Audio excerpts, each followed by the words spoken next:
Selamat datang di Terusan Amerika Serikat. Jadi ini adalah tweet terbaru dari Presiden terpilih Donald Trump, Amerika Serikat, 2 menit yang lalu guys. Jadi ini fresh from the oven. Beliau mengatakan, "Welcome to the United States Canal." Nah ini adalah kanal Panama sebenarnya. Jadi ini terusan Panama, tetapi Presiden Donald Trump bilangnya welcome to United States Canal. Maksudnya apa? Dia mau bilang bahwa, hey, pas gue jadi presiden, ini Panama terusan bakal berubah. Tadinya milik Panama, sekarang akan jadi milik Amerika Serikat. Ini sebuah statement yang luar biasa nih, karena kan kita ngomongin negara berdaulat ya. Panama itu negara berdaulat, bukan negara boneka, bukan negara cincang-keling. Itu negara punya wilayah, tiba-tiba mau dibikin jadi wilayah Amerika Serikat. Nah sebenarnya Donald Trump bukan cuma ngomongin soal terusan Panama loh. Dia udah mau ngomongin akuisisi berbagai wilayah dan negara lainnya yang akan kita sebutkan sebentar lagi. Tetapi satu hal yang paling penting, kenapa Donald Trump ngoyo dan semangat banget buat ambil alih terusan Panama dari negara Panama ke Amerika Serikat. So kalau lu penasaran apa yang menyebabkan Donald Trump bahkan sampai mengundang pers ya, dalam acara konferensi pers dia nyatakan secara terbuka terusan Panama harus jadi milik negara Amerika Serikat. So kalau lu penasaran jangan di skip videonya, let's check this out.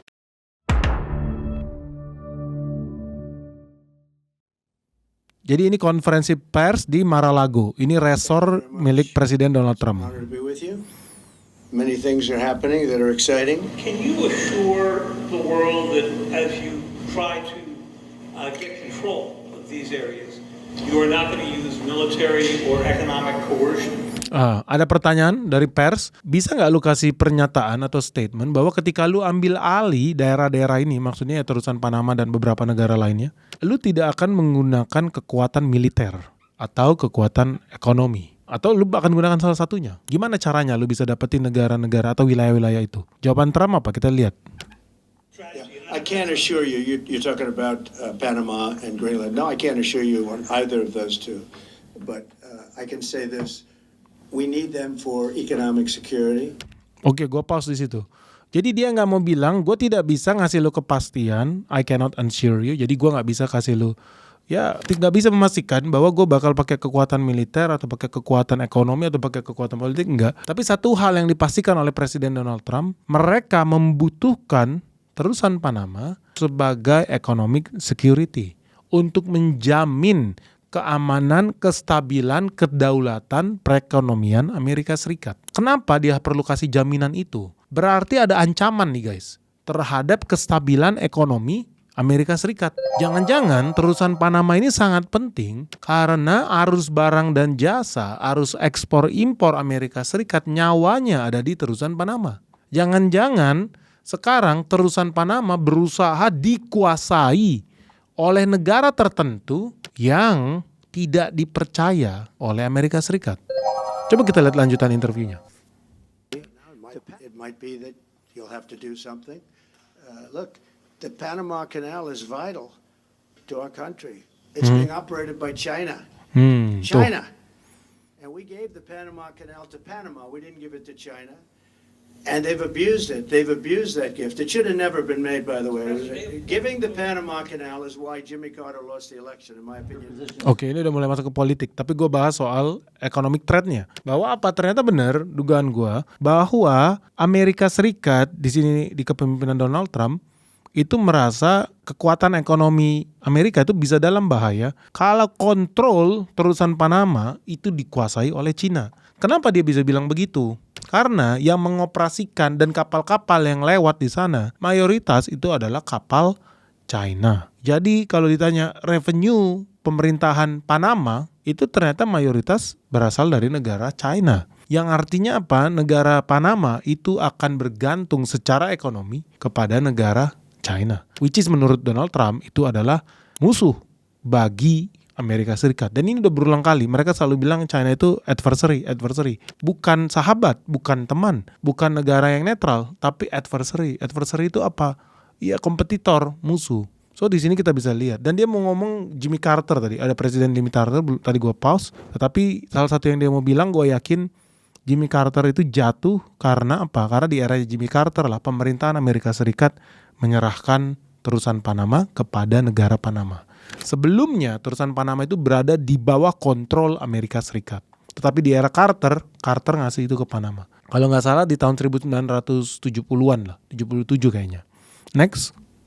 But have you directed your staff to take specific actions to drop plans? And can you elaborate again? You didn't rule out military coercion. Well, we need Greenland for national security purposes. I've been told that for a long time, long before I even ran. I mean, people have been talking about it for a long time. Are you also considering military force to annex and acquire? No, economic force. Because Canada and the United States, that would really be something. You get rid of that artificially drawn line, and you take a look at what that looks like, and it would also be much better for national security. Don't forget, we basically protect Canada. Oke, jadi terakhir dia ngobrol soal Greenland. Nah, ini negara baru nih. Greenland ini gede banget, udah hampir mirip sebuah benua, lokasinya deket Kanada. Nah, apa yang dia bilang? Kalau menguasai terusan Panama itu urusannya tentang economic security. Tapi kalau soal Greenland itu soal national security. Berarti soal kedaulatan negara, soal pertahanan negara.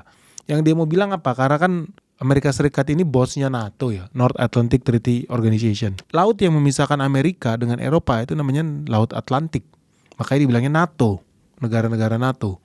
Dan Laut Atlantik itu, jalur perdagangan Laut Atlantik ini, suka nggak suka, seringkali melewati Greenland. Dan kalau memang terjadi pecah perang nih antara Rusia dengan negara NATO, which is artinya Rusia juga bisa nyerang Kanada, juga bisa nyerang Amerika Utara, lewat jalur darat, lewat Kutub Utara dan Greenland, mereka bisa lakukan serangan darat. Dari benua Eropa, Rusia melakukan serangan darat ke negara NATO yang namanya Kanada. Jadi menurut Donald Trump, Greenland lebih baik dikelola under manajemennya Amerika Serikat. Kenapa? Ya jujur aja Kanada nggak punya kekuatan tempur. Kalau seandainya pasukan Rusia masuk ke Kanada, serangan darat, Kanada dikuasai Rusia, terus dari Kanada tinggal gampang aja dong ke Amerika Serikat.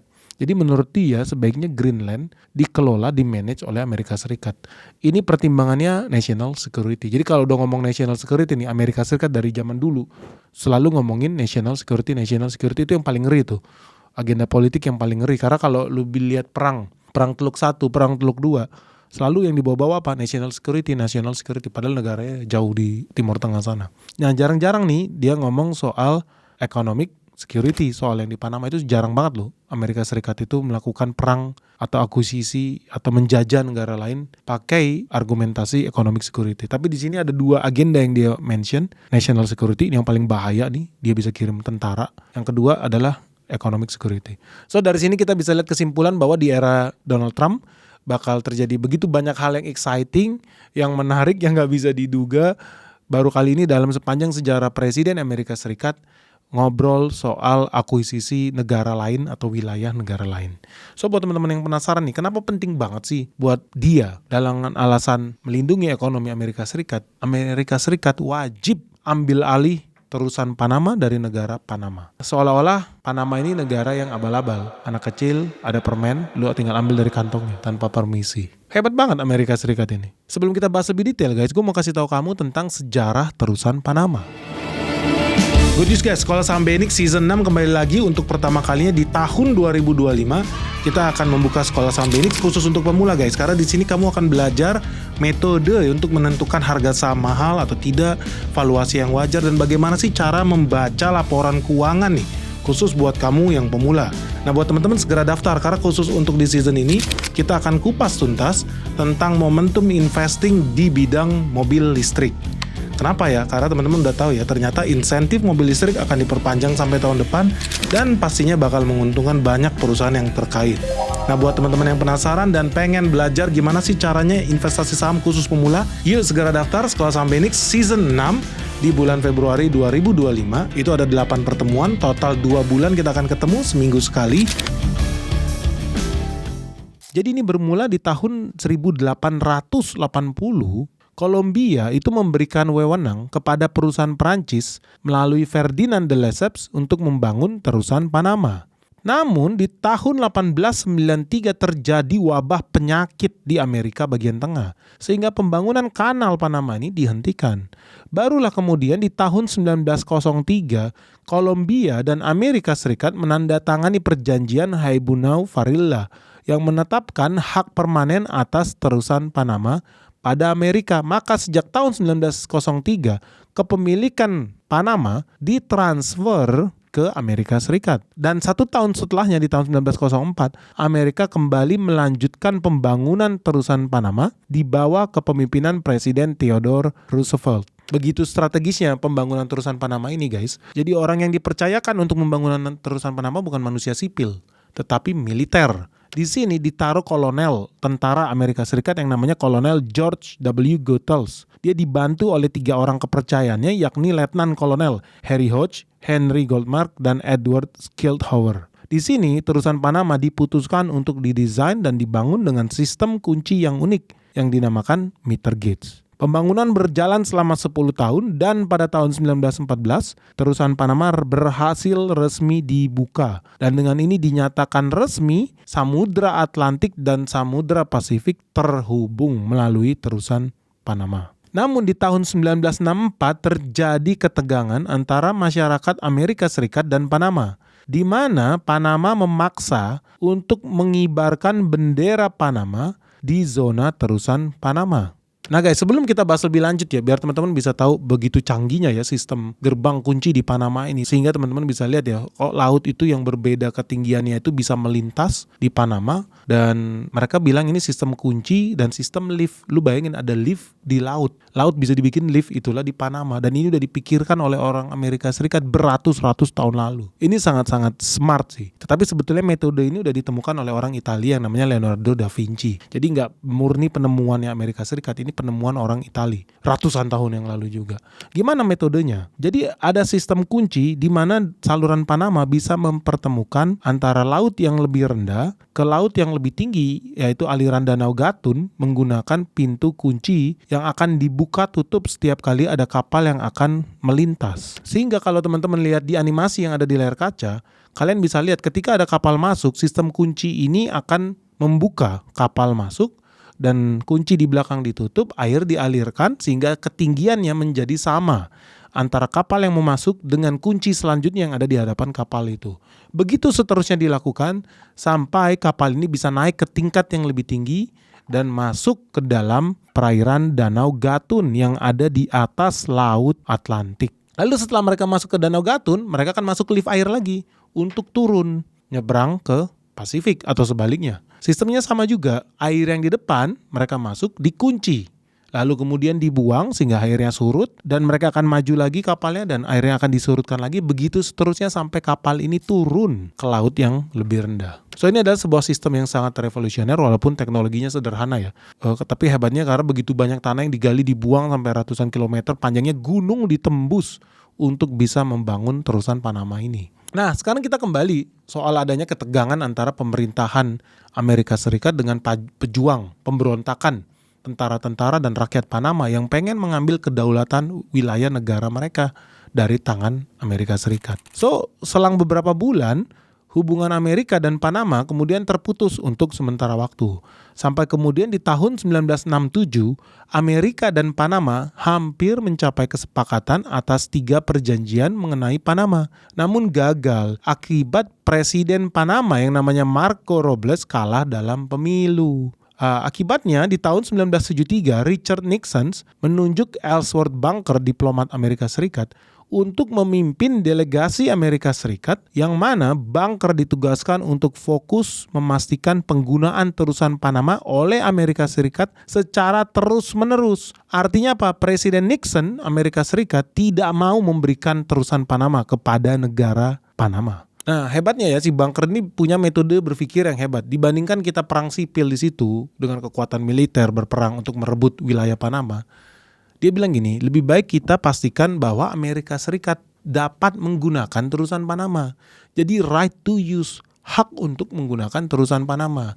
Dibandingkan Amerika Serikat ngotot menguasai, memiliki kendali kepemilikan atas terusan Panama. Jadi dia berhasil melobi, intinya kan sama aja. Intinya lu tetap bisa pakai, lu tetap bisa lewat, ya so what. Dibandingkan perang hanya untuk merebut wilayah kecil ini, mengorbankan orang-orang sipil buat apa? So kemudian Bunker maju dengan proposal right to use, bukan hak milik, tetapi hak pakai. Jadi nggak perlu bertarung soal hak milik terusan Panama, kasih aja itu ke Panama. Yang penting Amerika Serikat memiliki hak pakai. hak untuk menggunakan. Ini bagus nih taktiknya. Nah, di kemudian hari di tahun 1976, diplomat bunker ini dan timnya ternyata berhasil menyelesaikan serangkaian perjanjian dengan pemerintah Panama yang menjadi dasar perjanjian Torrijos-Carter. Dan tanggal 7 September 1977, perjanjian Torrijos-Carter berhasil ditandatangani. Isi perjanjiannya adalah dua hal. Yang pertama, perjanjian kenetralan yang menyatakan bahwa Amerika Serikat dapat menggunakan militernya untuk mempertahankan terusan Panama dari segala ancaman terhadap kenetralannya, sehingga memungkinkan Amerika Serikat untuk menggunakan terusan Panama. Yang kedua, perjanjian terusan Panama yang menyatakan bahwa zona terusan Panama akan berakhir pada tanggal 1 Oktober 1979 dan terusan itu sendiri akan diserahkan kepada Panama pada tanggal 31 Desember 1999. Nah, dari situ teman-teman udah bisa lihat bahwa sejarahnya Panama panjang banget ya. Sebelumnya dari Kolombia, terus dikerjain orang Prancis, dari Prancis diselesaikan oleh Amerika Serikat, terus kemudian dengan segudang komplikasi dan perjanjiannya diserahkan kepada Amerika Serikat. Dan di sini ada hal yang penting untuk kita beritahukan bahwa ternyata memang terusan Panama itu tadinya memang dikelola, dikuasai dan dimiliki oleh Amerika Serikat. Sampai kemudian karena Amerika Serikat mau menghindari konflik dengan Panama, mereka akhirnya memberikan itu kepada Panama. Padahal mereka yang keluar duit tuh buat selesain itu. Nah, di video kemarin di terusan Kra di Thailand kita sudah pernah bahas ya betapa pentingnya sebuah terusan atau selat bagi sebuah negara. Contohnya ya Selat Malaka. Nah, kalau kita lihat ya dari kasus di Singapura, perdagangan maritim atau maritime trade itu salah satu yang paling penting di dunia ini. Kenapa? Karena itulah yang membuat Singapura menjadi negara yang kaya raya. Sekitar 7% GDP Singapura datang dari sektor maritim. Dan Singapura itu menjadi pusat perdagangan dunia di dunia kelautan karena mereka berhasil mengelola 1/7 dari total kontainer yang melintasi planet bumi ini. Jadi dari situ kita bisa lihat ya, Singapura jadi negara kaya raya karena menguasai maritim. Jadi kalau orang Indonesia suka membanggakan dirinya sebagai negara maritim, itu salah. Indonesia itu nggak penting di dunia maritim.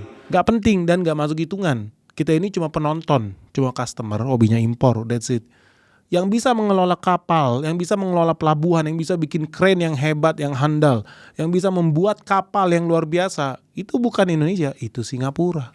Jadi Indonesia bukan negara maritim. Kalau gitu Indonesia negara agraris. Enggak juga, buktinya Indonesia impor beras, impor gula, impor jagung. Jadi Indonesia juga bukan negara agraris, itu cuma tipu-tipuan politisi busuk yang mau meninabobokan lu seolah-olah Indonesia ini negara besar, negara hebat, lu santai-santai aja negara ini tetap kaya. Enggak, pejabatnya kaya, iya lu mah, ya enggak, lu tetap harus fight.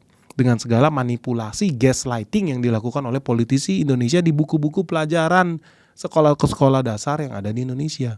Faktanya kita nggak bisa manja, kita nggak bisa ninabobo, kita harus fighting. Ya sudahlah, kita nggak mau bahas soal Indonesia. Intinya adalah Singapura kaya karena berhasil menguasai bisnis maritim.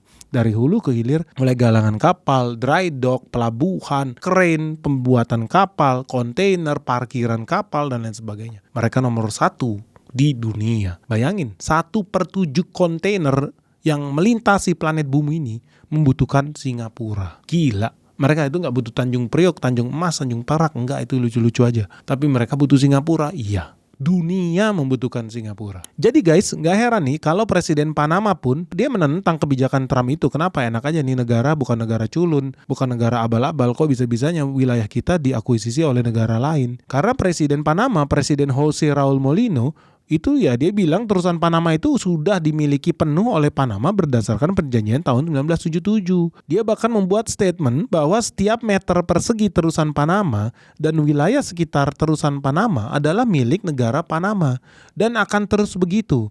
Kedaulatan dan kemerdekaan negara Panama tidak dapat dinegosiasikan. Dan dia bilang sendiri soal tarif kanal. Tarif kanal Panama itu bukan hasil dari kehendak sepihak, tapi menurut dia itu sudah ditentukan secara terbuka dan transparan dengan mempertimbangkan kondisi pasar, persaingan internasional, biaya operasional, serta kebutuhan pemeliharaan dan modernisasi jalur air antar samudera tersebut. Nah, di sini kita bisa lihat ya kenapa negara kecil kayak Panama yang sekali rudal juga hilang dari peta dunia ya, kayak pede banget dan merasa jumawa berani melawan Amerika Serikat. Kenapa mereka ngotot mempertahankan terusan Panama? Buat apa?